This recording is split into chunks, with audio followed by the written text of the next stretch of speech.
Hey everybody, hope you're all doing well. Well, I'm smiling, but I'm going to be talking about something that kind of makes me feel uncomfortable. I really don't want to make this video, but I think that I should talk about something that people don't want to talk about, but really is all around us, and that's money. Money makes the world go round, right? Or not. I think that money does power a lot of activity of the world. But I think it becomes problematic when it becomes an idol or a crutch. And we turn to that instead of turning to our heart and our mind and our principles and our values to make decisions. We see this play out in a lot of different ways in a lot of different industries. And I think as leaders, it's really important to acknowledge that money plays a really fundamental, important role in all that we do.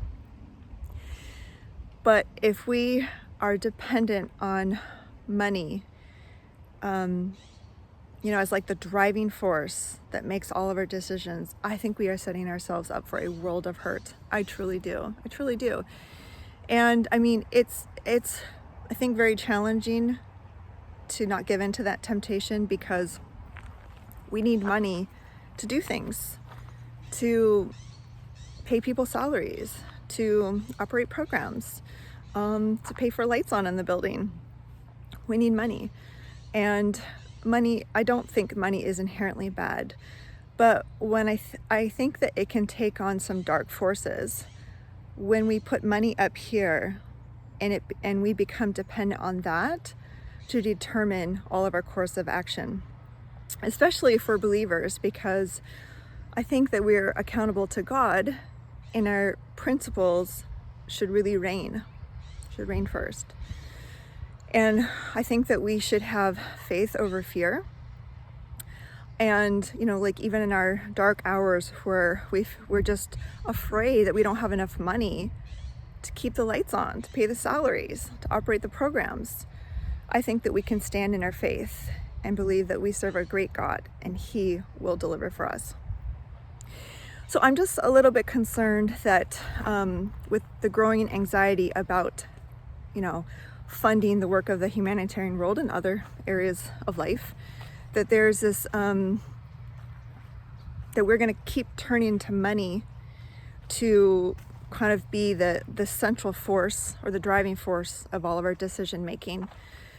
I think that's just really, really scary. I think as leaders, how we can counter this is have some self-reflection, think about what our non-negotiable values are, and communicate that clearly, internally and externally, and that will help others to hold us accountable, that we're making decisions based on principle and not money. I think we should ask ourselves, are we standing on money or are we standing on principle? That is a tough question to ask ourselves. And if you as a leader are not asking that of yourself and your team, trust me, your staff are, because I'm talking to them, talking to these people. They're asking these questions. And they're going to be wondering, what will we give up for money? So I'm not making this video to get views, to be controversial. I didn't want to make this video. I really didn't. I really resisted driving over to this park, and I was like, Lord, I really don't want to make this video because I don't want to talk about this. In fact, I just wrote a newsletter article last week talking about some difficult things about toxic traits in leaders, and I didn't want to write that one either. But I say these things because I think that they can challenge us, and we can be encouraged that we can grow, we can choose a better path, and we can be led by our faith and not by the temptations of the world, even though those temptations look good and honorable and necessary for the work that we do. But I think they take on some dark forces if they are sitting in the driver's seat, because really it should be God.